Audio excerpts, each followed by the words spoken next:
ಸಿದ್ದರಾಮಯ್ಯನವರು ಅರ್ಜಿಯನ್ನು ಹಾಕದಂತ ಸಭೆ ಸಹಜವಾಗಿಯೇ ಅರ್ಜಿಯನ್ನು ಒಂದು ರಿಲೀಫ್ ಸಿಗುತ್ತೆ ಅನ್ನುವಂತಹ ನಿರೀಕ್ಷೆಯೊಂದಿಗೆ ಹಾಕ್ತಾರೆ.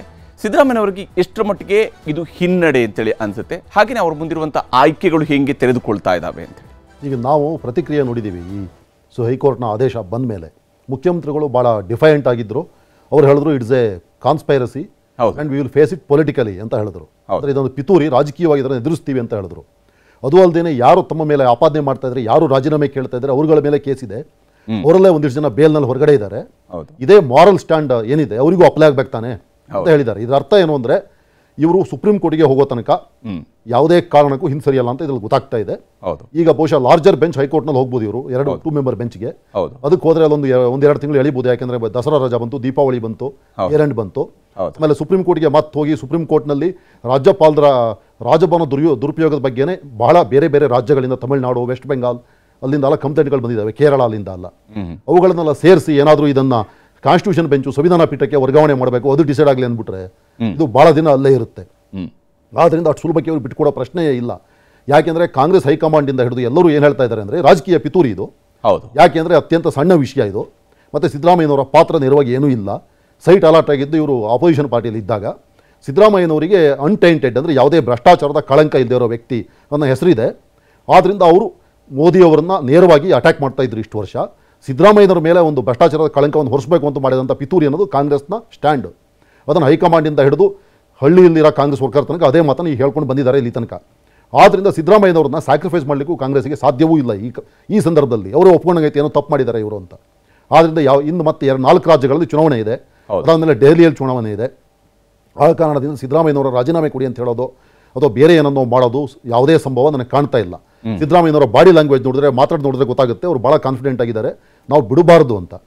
ಇನ್ನೊಂದು, ರಾಜಭವನಕ್ಕೆ ಪದೇ ಪದೇ ಹೋಗಿ ಕಂಪ್ಲೇಂಟ್ ಕೊಟ್ಟಾಗ ರಾಜ್ಯಪಾಲರು ಎಲ್ಲೋದ್ರ ಬಗ್ಗೆ ವಿವರಣೆ ಕೇಳಿದ್ರೆ ರಾಜಭವನದ ಘನತೆ ಕಡಿಮೆ ಆಗುತ್ತೆ ಅನ್ನೋದು ಸರಿ. ರಾಮಲಿಂಗಾರೆಡ್ಡಿ ಅವರು ಹೇಳಿದರೆ ರಾಜಭವನ ರಸ್ತೆ ಪಕ್ಕದ ಪೊಲೀಸ್ ಸ್ಟೇಷನ್ ಅಲ್ಲ, ಯಾರಾದ್ರೂ ಕಂಪ್ಲೇಂಟ್ ತಗೊಳ್ಳಿಕ್ಕೆ ಅಂತ.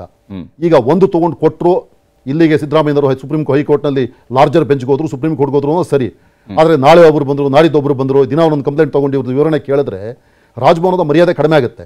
ಅವಾಗ ಅವರೇ ಒಪ್ಕೊಂಡಂಗಾಯ್ತು ಏನೋ ಪಿತೂರಿ ನಡೀತಾ ಇದೆ ಅಂತ. ಯಾಕೆಂದರೆ ದಿನ ಈ ಥರ ನಡೀತಾ ಇದ್ರೆ ಆದ್ದರಿಂದ ಇವರಿಗೂ ಒಂದು ಅಸ್ತ್ರ ಸಿಕ್ಕಂಗಾಯ್ತಲ್ಲ, ದಿನ ಇದನ್ನೇ ಮಾಡ್ತಾ ಇದ್ದಾರೆ, ತೊಂದರೆ ಕೊಡ್ತಾ ಇದ್ದಾರೆ, ಅದಕ್ಕೆ ನಾವು ಅವ್ರ ಮಾತನ್ನು ಕೇಳಲ್ಲ ಅಂತ. ಆದ್ದರಿಂದ ದಿನ ರಾಜಭವನದಿಂದ ಅವ್ರಿಗೆ ಬೇರೆ ಬೇರೆ ಅರ್ಕಾವತಿ ಆಯಿತು, ಇನ್ನೊಂದಾಯಿತು ಅಂತ ವಿವರಣೆ ಕೇಳ್ಕೊಂಡು ಬಂದರೆ ಇವ್ರು ಇನ್ನಷ್ಟು ಡಿಫೈಂಟಾಗಿ ಹೀಗೆ ಇರ್ತಾರೆ, ಪೊಲಿಟಿಕಲ್ ಕಾನ್ಸ್ಪರೆಸಿ ಅಂತ ಹೇಳ್ಕೊಂಡು. ಮತ್ತು ಎರಡನೇದಾಗಿ ಸಿದ್ದರಾಮಯ್ಯನವರ ನೇತೃತ್ವದಲ್ಲಿ ಕಾಂಗ್ರೆಸ್ ಅಧಿಕಾರಕ್ಕೆ ಬಂತು. ಡಿ ಕೆ ಶಿವಕುಮಾರ್ ಅವರು ಭಾಳ ಕೆಲಸ ಮಾಡಿದ್ದಾರೆ ಪಕ್ಷದ ಅಧ್ಯಕ್ಷರಾಗಿ, ಅದರಲ್ಲಿ ನೀವು ನೋಡಿದ್ರಿ, ಅನುಮಾನವೇ ಇಲ್ಲ. ಅವರು ದೊಡ್ಡ ಸಂಘಟಕರು, ಪಕ್ಷವನ್ನು ಆರ್ಗನೈಸ್ ಮಾಡಿದ್ದಾರೆ ಅವರು. ಈಗ ರಾಹುಲ್ ಗಾಂಧಿ ಅವರ ಸ್ಥಾನ ಕಾಂಗ್ರೆಸ್ ಪಕ್ಷದಲ್ಲಿ ಭದ್ರವಾಗಿದೆ. ಅವರು ವಿರೋಧ ಪಕ್ಷದ ನಾಯಕರು, ಹಿಂದಿನ ಚುನಾವಣೆಯಲ್ಲಿ ಇಂಡಿಯಾ ಬ್ಲಾಕ್ ಅನ್ನು ಅವರೇ ನಡೆಸಿದವರು, ಅವರು ತುಂಬ ಸ್ಟ್ರಾಂಗ್ ಆಗಿದ್ದಾರೆ. ರಾಹುಲ್ ಗಾಂಧಿ ಅವರಿಗೆ ಸಿದ್ದರಾಮಯ್ಯನವರ ಬಗ್ಗೆ ಅಭಿಮಾನ ಇರೋದು, ವಿಶ್ವಾಸ ಇರೋದು ಎಲ್ಲರಿಗೂ ಗೊತ್ತಿರುವಂಥ ವಿಷಯ. ಮತ್ತು ಅವರು ಕೂಡ ಇದು ಪೊಲಿಟಿಕಲ್ ಕಾನ್ಸ್ಪೈರಸಿ ಅಂತ ಒಪ್ಕೊಂಡಿದ್ದಾರೆ. ಯಾವುದೋ ಸಣ್ಣ ವಿಷಯ ದೊಡ್ಡದು ಮಾಡಿ ಸಿದ್ದರಾಮಯ್ಯನವ್ರನ್ನ ಟೇಂಟ್ ಮಾಡಬೇಕು, ಅವರು ಕಳಂಕಿತರು ಮಾಡಬೇಕು ಅಂತ ಹೊರಟಿದ್ದಾರೆ ಅಂತ. ಈ ಕಾರಣದಿಂದ ಹೈಕಮಾಂಡ್ ಬೆಂಬಲ ಸಿದ್ದರಾಮಯ್ಯನವರಿಗೆ ಇರೋದರಿಂದ ಅವರು ಬಿಟ್ಕೊಳ್ಳಲ್ಲ. ಇನ್ನೊಂದು, ಸಿದ್ದರಾಮಯ್ಯನವರ ಸ್ವಭಾವ ನೀವು ನೋಡಿದಿರಿ, ಅವರ ಜಿಗುಡು ಸ್ವಭಾವದ ವ್ಯಕ್ತಿ. ನೀವು ಅವರನ್ನ ಭಾಳ ವರ್ಷ ರಿಪೋರ್ಟರ್ಗಳಾಗಿ ಕವರ್ ಮಾಡಿ ನೋಡಿದ್ದೀವಿ. ಅವರು ವೈಯಕ್ತಿಕವಾಗಿ 78ರಿಂದ ಅವರು ರಾಜಕೀಯಕ್ಕೆ ಬಂದಮೇಲೆ ಇಲ್ಲಿ ತನಕ ಅವ್ರ ಮೇಲೆ ಯಾವುದೇ ಆಪಾದನೆ ಇರಲಿಲ್ಲ. ಅವ್ರ ಕುಟುಂಬದ ಮೇಲೆ, ಅವ್ರ ಕುಟುಂಬದವರಾಗಲಿ ಅವರಾಗಲಿ ಏನಾದ್ರು ಸ್ವಂತ ಮಾಡ್ಕೊಂಡಿದ್ದಾರೆ ಅಂತ, ಅವ್ರು ಸರ್ಕಾರದ ಮೇಲೆ ಇದ್ದಿರ್ಬೋದು ಅಥವಾ ಅವರು ಹೊಂದಿದ ಖಾತೆಗಳ ಮೇಲೆ ಇದ್ದಿರ್ಬೋದು.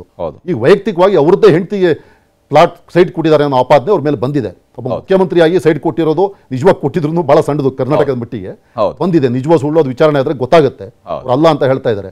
ಈ ಸಂದರ್ಭದಲ್ಲಿ ಕಳಂಕವನ್ನು ಹೊತ್ತು ಸಿದ್ದರಾಮಯ್ಯನವರು ರಾಜೀನಾಮೆ ಕೊಟ್ಟು ಹೋಗಲಿಕ್ಕೆ ತಯಾರಿಲ್ಲ ಅವರು. ಯಾಕೆ ಅವ್ರಿಗೆ ಗೊತ್ತು ಇದು ಕೊನೆ ಇನ್ನಿಂಗ್ಸ್ ಅಂತ. ಮುಂದೆ ನಾನು ಮುಖ್ಯಮಂತ್ರಿ ಆಗಲ್ಲ, ನಾನು ಎಲೆಕ್ಷನ್ಗೂ ನಿಲ್ಲಲ್ಲ ಅಂತ ಹೇಳಿದ್ದಾರೆ. ಇಂಥ ಸಂದರ್ಭದಲ್ಲಿ ಅವರು ಯಾವುದೇ ಕಾರಣಕ್ಕೂ ಕಳಂಕವನ್ನು ಹೊತ್ತು ರಾಜೀನಾಮೆ ಕೊಟ್ಟು ಹೋಗಲ್ಲ. ಸಿದ್ದರಾಮಯ್ಯನವರು ಜಿಗುಡು ಸ್ವಭಾವದ ವ್ಯಕ್ತಿ.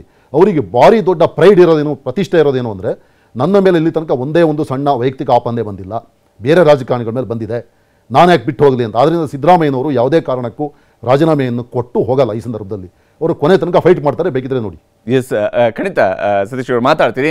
ಬಹಳಷ್ಟು ವಿಚಾರಗಳಿದ್ದಾವೆ ಇಲ್ಲಿ ಕೇವಲ ಸಿದ್ದರಾಮಯ್ಯನವರ ವಿರುದ್ಧ ಮಾತ್ರನೇ ಆಪಾದನೆ ಇರುವಂಥದ್ದು ಅನ್ನುವಂಥದ್ದಕ್ಕೆ ಒಂದು ಅಂಶ. ಆದರೆ ಸಿದ್ದರಾಮಯ್ಯನವರ ಜೊತೆಗೇನೆ ಈಗ ಅವರ ಫ್ಯಾಮಿಲಿಲಿ ಕೂಡ ಒಂದಿಷ್ಟು ಮಂದಿಗೆ ಸಂಕಷ್ಟ ಎದುರಾಗತ್ತೆ. ತನಿಖೆ ಅನ್ನುವಂಥದ್ದು ಶುರು ಆಯ್ತು ಅಂತೇಳಿ ಆದರೆ ಆ ಸಂದರ್ಭದಲ್ಲಿ, ಆದರೆ ತನಿಖೆ ಶುರು ಆಗೋದಕ್ಕೂ ಕೂಡ ಈಗ ಹೌದು, ಇದು ಜನಪ್ರತಿನಿಧಿಗಳ ನ್ಯಾಯಾಲಯದಲ್ಲಿ ಬರುತ್ತೆ, ಜನಪ್ರತಿನಿಧಿ ನ್ಯಾಯಾಲಯದಲ್ಲಿ ಅದರ ವಿಚಾರಣೆ ನಡೆಯುವಂಥದ್ದಿದೆ, ಅಲ್ಲಿ ಕೂಡ ಒಂದು ಆದೇಶ ಬರಬಹುದು.